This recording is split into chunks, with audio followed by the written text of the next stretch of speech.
자, 2024년도 6월 20일입니다. 유튜브 차원성 채널을 운영하고 있고요. 팁스 플랫폼 상장사 대표입니다. 자, 어제 여러분들한테 계속 제 방송에 주당 1억 원짜리 세계 코인, 자, 이 유로연합, 그리고 유로연합 중에 가장 중요한 거 프랑스를 제가 잘 봐라. 프랑스 마크롱 에마뉴엘 마크롱 대통령 이야기, 여기 지금 얘기해 있죠. 이 썸네일을 보시면 프랑스 마크롱은 로스차일드의 가문의 신복이다라는 이야기를 했습니다. 자, 왜 이런 이야기를 하는가? 자, 제가 여러분들한테 이 자료를 한번 보여드릴 텐데요. 자, 앞서 누차 말씀드렸듯이 이 제 방송물의 핵심은 주당 1억 원짜리입니다. 주당 1억 원짜리 이에 세계 통화가 나오게 될 것이다. 여기에 제가 올리는 모든 영상물에 포커스가 맞춰져 있고요. 그거에 대한 내 나름대로 분석한 자료를 여러분들한테 하나씩 나는 왜 주당 1억 원짜리의 세계 통화에 주목하는가? 주당 1억 원의 가치는 충분하게 형성이 될 것이다 라는 게 제 생각입니다. 자, 그러면 오늘 여러분들한테 드리고 싶은 이야기는 바로 이 이야기입니다. 자, 스위스 의회 러시아 동결 자금으로 우크라이나 지원한다. 여기 이렇게 나오죠. 2024년도 3월 16일입니다. 자, 우크라이나가 이제 전쟁이 터지고 난 다음에 완전히 다 그냥 모든 사회적인 인프라가 다 개박살이 났잖아요. 이제 언젠가는 이제 전쟁이 끝나게 될 텐데, 그러면 그 전쟁 복구 비용이 들어가지 않겠습니까? 우크라이나에 대한 전쟁 배상금이다. 그렇게 해서 이제 유로연합에서 그냥 결정을 본 거예요. 그래서 러시아 푸틴 대통령의 자금이 자그마치 얼마냐? 자, 이 자료를 보시면은요, 최근 자료입니다. 러시아 내 동결 자금 276조입니다. 276조를 우크라이나 보건기금으로 전부 다 쓰겠다는 겁니다. 우크라이나 방위산업, 그 다음에 사회, 정치, 이런 모든 사회적인 인프라를 하는데 이 비용을 전부 다 쓰게 된다. 그러면 러시아의 입장에서는 어마어마한 리스크가 되는 거예요. 그죠? 유럽 자금이 전부 다 석유, 천연가스 팔아가지고 예치해 놓은 그 자금을 그냥 전부 다 우크라이나에다가 전부 다 집어넣어주면, 그러면 이런 일이 왜 벌어지게 되는가? 오늘 여러분들한테 그 자료를 하나씩 보여드리도록 할 텐데요. 자, 로스차일드 이야기를 한번 하도록 하겠습니다. 자, 여기 프랑스 에마뉘엘 마크롱 대통령이 이 로스차일드 은행이죠. 은행의 본사에서 근무를 수십 년 동안 했었던 사람입니다. 핵심 브레인이에요. 자, 이런 사람들이 대통령이 된 거거든요. 그러면 이 사람이 잘나가지고 대통령이 됐을까요? 자, 로스차일드 가문에서 이미 점지를 해놓고 본인들이 유리한 정책을 피기 위해서 대통령을 만든 거죠. 이건 상식적으로 세상은 원래 그렇게 움직여집니다. 자, 대통령은 그래서 아무나 되는 게 아니다. 어마어마한 뒷배경에서 말하자면 이제 흔한 말로 바지사장 시키는 거하고 똑같은 거죠. 흔한 말로 바지사장. 자, 이 로스차일드 이야기를 하도록 할 텐데요. 이게 네 분이 있습니다. 로스차일드 가문이. 자, 간단하게 이 자료를 보여드릴 텐데요. 그 이야기 하기 전에 그냥 로스차일드는 관심이 있는 사람들은 다 나름대로 공부를 해서 로스차일드 가문이 어떤 전 세계에 로스차일드 가문이 어마어마하게 큰 재산을 형성하는데 항상 전쟁하고 엮여 있었다. 로스차일드는. 자, 여기 보시면 자, 18세기 유대인의 대금업자인 마이어 암셀 로스차일드가 로스차일드 은행을 창설한 이후에 5 아들한테 아들을 이제 독일로 보내고 프랑스로 보내고 영국으로 보내고 이탈리아로 보내고 오스트리아 빈으로 보내고 해서 5개 나라로 아들을 쫙 분산시킵니다. 이거 쉬운 얘기 아니잖아요. 그죠? 아들을 그냥 각 나라에다가 요지에다가 다 갖다 앉혀놓고 지점을 만들어서 나눠준 데에서 로스차일드 가문이 지난 200년 동안 성장을 했다. 자, 이렇게 해서 이제 성장을 하게 된 건데, 항상 이 로스차일드 가문이 성공을 한 배경에는요, 200년 동안 전쟁하고 항상 연결이 되어 있습니다.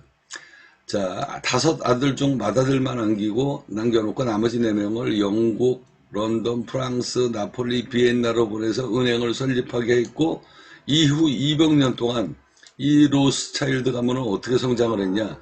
유럽의 제국과 각종 전쟁에 자금을 댔고, 지금 이제 로마 제국이라고 제가 얘기하잖아. 지금은 나토. 자, 여기에서 온갖 전쟁이 200년 동안 벌어지면서 새로운 국가가 만들어지고 또 다시 멸망을 하고 또 새로운 나라가 형성이 되고 제국이 형성이 된 거죠. 그 중에는 이제 가장 여러분들이 잘 많이 알고 있는 로마 제국이 아주 뭐 한 100여 년, 제가 연도수는 정확히 모르겠지만 아무튼 오랜 세월 동안에 로마 제국이 부흥을 하게 된 거, 이 모든 사건에 이 전쟁에 돈을 대고 그것으로 인해서 엄청난 막대한 이득금을 챙긴 게 로스차일드 가문입니다. 이건 지난 200년 동안의 역사잖아요. 이렇게 해서 이 로스차일드 가문은 유럽의 경제와 정치, 역사를 형성하는 거기에 그냥 모든 역사 속에 항상 로스차일드 가문이 뒷배경에 있었다. 이제 이 로스차일드 가문이 이렇게 이제 그래서 이 집안은 다른 가족하고 다른 집안의 가족하고 결혼 안 하고 한 집안의 가족들이 뭐 이돈에 사촌에 팔촌 뭐 이러면서 앉아가지고 결혼을 하는 그런 집안으로 아주 굉장히 유명한 가문이잖아요. 자, 이 로스차일드 가문이 2개로 지금은 나눠집니다. 로스트 앵코, 그 다음에 스위스 프라이빗 뱅크인 에드몽 로스차일드, 이 2가지로 나눠집니다. 근데 여기에서 이제 전쟁이 터지기 시작을 합니다. 전쟁이 터지기 시작을 해요. 파벌이 생기기 시작을 하는 거죠. 자, 프랑스 파리 지점은 프랑스 혁명 후에 국가재건에 자금을 댔다. 2차 세계대전 후에는 산업 부흥에 돈을 댔다. 프랑스 전 대통령 조르바 퐁디뷰와 현 대통령입니다. 에마뉘엘 마크롱 모두 로스차일드 파리 지점을 거쳐간 인물이다. 그러니까 제가 여러분들한테 누차 최근에 계속 이야기하면서 자, 이 유로연합 그리고 세계가 분열이 되고 그리고 주당 1억 원짜리 세계 단일 통화가 만들어지는 이 뒷배경에는 그리고 이들이 로마 그러니까 지금 이제 나토 연합이죠. 나토 연합을 만들면서 자, 러시아, 소련을 붕괴를 시켰고 소련 붕괴 이후에 러시아 그리고 난 다음에 이제 푸틴이 대통령으로 이제 역할을 하게 되면서 나토 연합하고 약속한 게 있거든요. 1인치라도 러시아의 땅을 1인치라도 침범하게 되면 이 약속은 파기가 된다. 그렇게 해서 그 후에 나토 연합이 더 만들어졌어요. 그런데 이제 우크라이나 이 푸틴 대통령이 이 나토 연합에다가 제시한 게 있습니다. 본인이 대통령 되고 난 다음에 다른 나라 그러니까 이 유로 연합 중에 이 유로 연합 중에 다른 나라가 나토 연합에 가입하는 거에 대해서는 얘기 안 하겠다. 그 대신 우크라이나는 절대 나토 연합에 가입시키지 마라. 이거는 그러니까 러시아의 가장 큰 경계의 이 면적을 차지하고 있는 여기가 바로 우크라이나예요. 그래서 푸틴이 그래서 나토 연합하고 약속을 한 겁니다. 약속을. 자, 여기 이렇게 쭉 보시면, 자, 러시아 땅. 이 벨라루스는 러시아하고 지금 아삼육이니까 뭐 얘기할 필요 없고, 핀란드나 스웨덴이나, 자, 요쪽은 지금 중립국입니다. 중립국인데 그 후에 나토 연합이 만들어지고 난 다음에 이제 덴마크, 폴란드, 체코, 뭐 이런 나라들이 나토 연합의 추후, 푸틴 대통령 이후로 추후 가입이 됐어요. 그때 당시에 푸틴이 대통령이 되고 난 다음에 나토 연합에서 연설을 하면서 나머지 이 중립 국가에 있는 국가들이 앉아가지고 나토 연합으로 가입하는 거에 대해서는 그 부분에 대해서는 얘기 안 하겠다. 대신 우크라이나는 러시아의 가장 많은 이 경계죠. 러시아의 국경하고 연결이 되어 있는 부분이니 우크라이나는 절대 건드리지 마라. 이 스웨덴이나 핀란드나 이쪽은 지금 중립국이잖아요. 그래서 러시아하고 적대적인 관계가 아닙니다. 여기는 중립을 선언한 국가니까. 그래서 우크라이나는 절대 나토 연합에 가입시키지 않는 조건이면 그 이전에 고르바초프가 협정을 했던 그 협정에 대해서 인정을 하고 약속을 지키겠다라고 했는데 결국은 우크라이나를 이런 사태로 지금 만든 거 아닙니까? 누가? 나토 연합이. 그리고 마지막에 전쟁이 벌어지게끔 누가 조작을 했다? 바로 미국이 조작을 한 겁니다. 그러면 이런 모든 사건 내막에 항상 이 뒷배경에는 뭐가 들어가 있다? 바로 이 로스차일드 가문이 있습니다. 그러면 이 로스차일드 가문은 전 세계에 지금 모든 자금을 이 은행권에 지분을 갖고 있기도 하지만, 자, 여기 보시면 이제 로스차일드 앵코로 이제 합병이 됐는데, 이 가족이, 이 로스차일드 앵코는요, 이거는 이미 국유화가 됐습니다. 여기 보시면 1980년도 프랑스 사회주의입니다. 프랑스 사회주의 성향의 대통령 프랑스와 미테랑이 로스차일드 앵코를 국유화를 했습니다. 그런데 여러분들이 잘 보셔야 될 게 에드몽 로스차일드는 국유화를 못했어요. 그러면 이 에드몽 로스차일드가 활동하는 영역이 어딘지 제가 조금 이따 여러분들한테 말씀드릴 텐데, 그래서 이제 국유화가 돼서 에드몽 로스차일드가 파리의 사촌들이 제기하는데 재정적으로 또 돈을 대고 돕기 시작을 합니다. 1980년도니까 그 이후로 지금 뭐 대충 한 50년, 45년, 지금 2024년도니까 약 44년이 지나가고 있네요. 자, 이러면서 이제 이 앞서 이야기했던 러시아 이 동결자금, 아까도 270조였나요? 자, 이 자금, 여기에서 이제 사고가 터지는 거예요. 자, 로스차일드 앵코, 그러니까 얘하고 파벌이 생기기 시작을 한 거거든요. 왜? 로스차일드 이름을 이제 국유화가 됐으니까 로스차일드 가문 이름을 쓰지 마라. 이러고서 앉아가지고 이제 로스차일드 그 브랜드를 갖고 파벌이 생기기 시작하고 균열이 생기기 시작을 합니다. 자, 그러면 이 에드몽 로스차일드라는 이 은행은 어디에서 돈을 벌고 있냐? 이게 이제 굉장히 이제 중요한 지점이에요.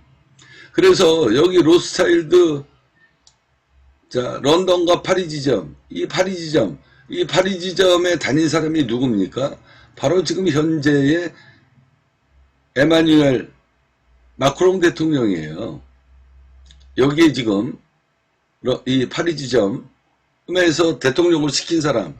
자, 그러면 여러분들이 나름대로 왜 이 우크라이나 그리고 이 막대한 자그마치 뭐 아까 전 270조인가요?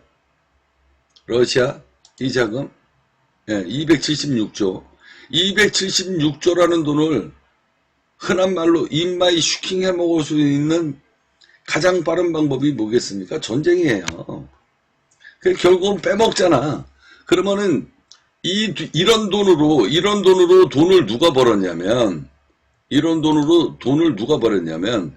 요 에드몽 로스차일드는 신생기업인데 로스차일드가 프랑스 가문에서 태어나서 5대 창립자 에드몽이 1953년도 설립했다.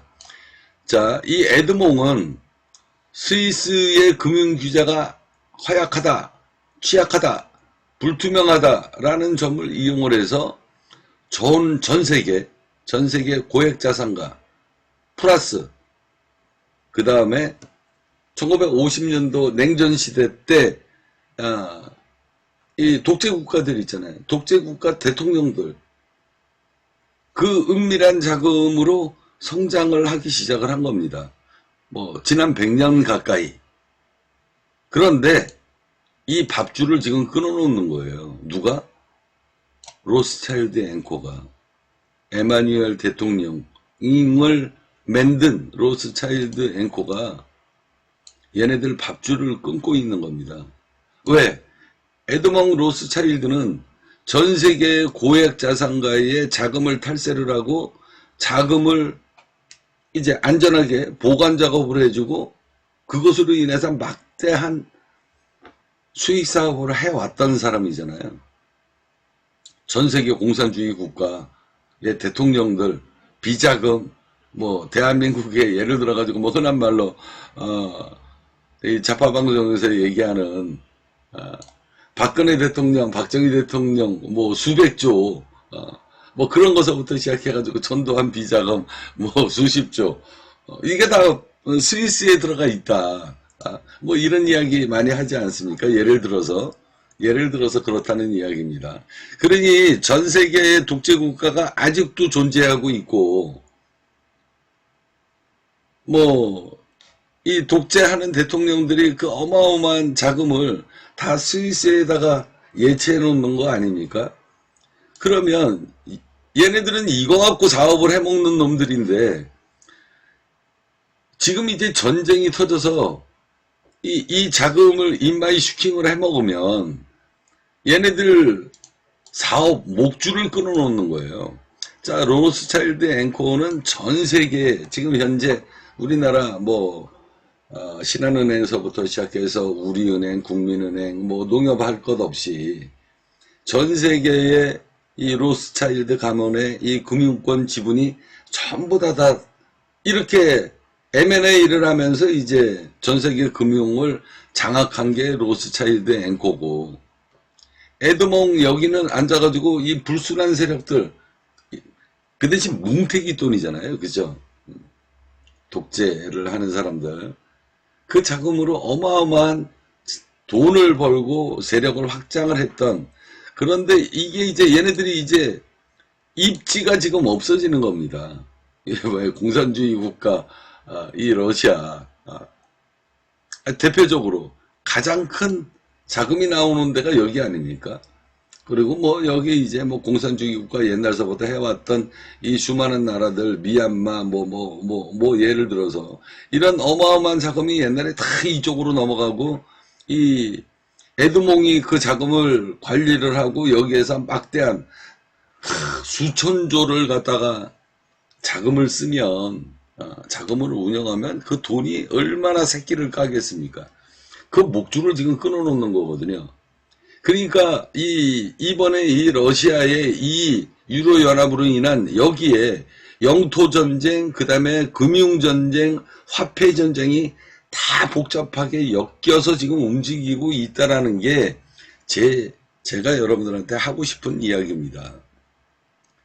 그래서 이 두 집안의 로스차일드 가문의 이름을 두고 앉아가지고 파벌이 생기기 시작을 해서 나머지는 국유화가 됐고 나머지는 아직까지는 개인 사업자가 된 거죠. 여기에서 이제 그 두 집안의 싸움으로 이 화폐 전쟁으로 금융 전쟁으로 시작이 되면서 전 세계가 복잡하게 엮여져 있는 데는 얼마나 큰 자금으로 움직이는 거면 전 세계의 이 유럽 나토 연합이 지난 200년 동안 전쟁을 하는 모든 데에 유대계 자금이 들어가 있다. 흥망성쇠가 이 로스트차일드 이 가문에서부터 항상 연결이 되어지고 종결이 되어지고 또 새로운 전쟁이 만들어지고 새로운 국가가 만들어지고 이게 이제 막바지에 이런 사태까지 지금 벌어지고 있는 데는 다 이유가 있다는 겁니다. 그러면 그 속 내막을 들어가서 보면 가장 큰 밑바탕에 종교가 항상 들어가 있습니다. 그러면 로스차일드 가문 이 유대인들, 이 유대인들이 그러면 어떤 종교, 하느님과 하나님과의 싸움이 이 안에서 항상 존재해 왔다라는 거죠. 자, 주당 1억 원짜리 세계 통화, 그리고 결국은 미국이라는 나라는 망하게 될 것이고, 로스트차일드 가문의 이 자금이 미국을 건국을 했을 때에 영국 로스트차일드 가문의 어마어마한 그리고 5개의 국가 유럽연합에 퍼져 있던 이 로스차일드 가문의 어마어마한 자금이 미국의 건국 자금으로도 들어간 겁니다. 그렇게 해서 연준이 만들어지게 된 것이고 연준에서 만들어진 그게 사기업이잖아요. 지난 50년 동안에 마구마구 찍어냈던 그 화폐가 이제 그 끝이 다가오고 있다. 달러가. 그러면 새로운 전쟁이 만들어져야 새로운 화폐가 명목적으로 전 세계를 통합할 수 있는 이런 밑그림이 나오는 것이다.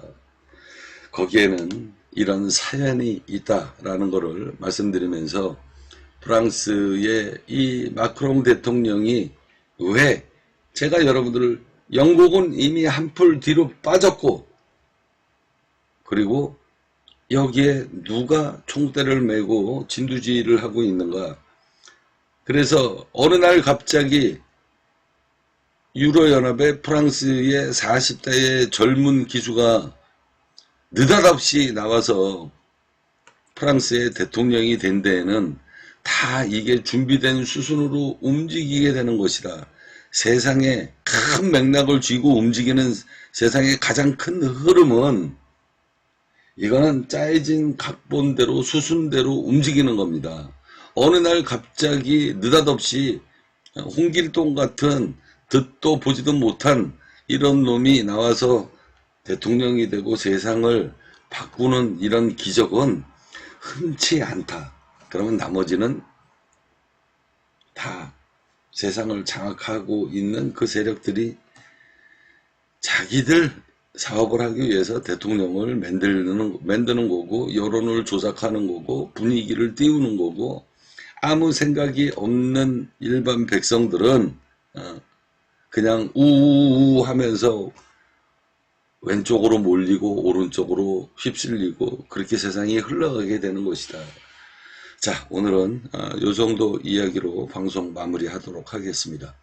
자, 주당 1억 원짜리의 이 하늘이 내려주는 기회, 이거는 제가 말씀드리는 게 아니라 지난 10년 동안에 나를 따르는 자 인생이 바뀌리라 2015년도 4월 1일 날 어느 날 느닷없이 무당의 자식인 나한테 하느님이 꿈속에 나오기 시작을 했고 그리고 어느 날 꿈속에서 로마 교황청에서 세례를 받은 그 꿈이 아직까지도 10년 전인데 아직까지도 제 머릿속에 생생합니다. 아직까지도 그 세례를 받았던 그 꿈이 지금까지도 선명합니다. 이 일이 기폭제가 돼서 제가 제 인생에 이 하느님이라는 사람이 내 인생에 끼어들기 시작을 했고, 그러면서 지난 10년 동안에 지금 현재까지 하느님의 계시가 있어서 새로운 화폐가 만들어지게 될 때 주당 1억 원 정도의 가치가 있지 않겠냐라는 것은 제 생각입니다. 제 생각이에요. 그건 하느님이 1억이 간다라고 얘기한 게 아니고, 이 정도 세상이 바뀌게 되고 새로운 화폐 혁명이 만들어지게 되면 비트코인을 두고 이더리움의 그 가치를 두고 산정을 해봤을 때 주당 1억 원까지는 갈 수 있다. 비트코인이 1억을 넘어서서 10억이 가고 20억이 가고 50억이 가게 되면 새로운 화폐의 가치는 주당 1억 원은 돼야 되지 않겠는가 라는 게 제 판단입니다. 자, 그래서 이거는 하느님이 저한테 그런 메시지를 준 것이고요. 훗날 이 팁스 플랫폼이 만들어진 과정은 바로 하느님의 계시가 있었기 때문에 전 세계의 플랫폼 사업을 할 수 있는 그 기반을 마련할 수 있도록 제가 SNS 메신저 플랫폼으로 나중에 전환이 될 겁니다. 이것을 제가 팁스 플랫폼을 만든 이유가 바로 여기에 있습니다. 훗날 이 팁스 플랫폼이 어마어마하게 생태계가 확장이 돼주면 하루 1달러에 목숨 걸고 밥을 못 먹고 사는 이 동남아시아인들한테 어마어마한 희망이 되게 될 것이다. 이게 다 하늘의 뜻으로 제가 이 일을 진행하고 있는 겁니다. 자, 아무튼 제 방송을 들으시고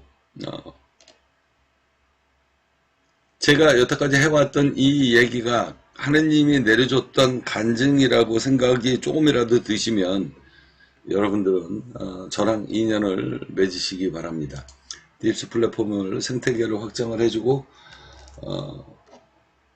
도움을 주신 분들한테 주당 1억 원의 코인을 소유할 수 있는 길을 제가 안내를 해드리고 있습니다. 자, 선택은 여러분들의 몫입니다.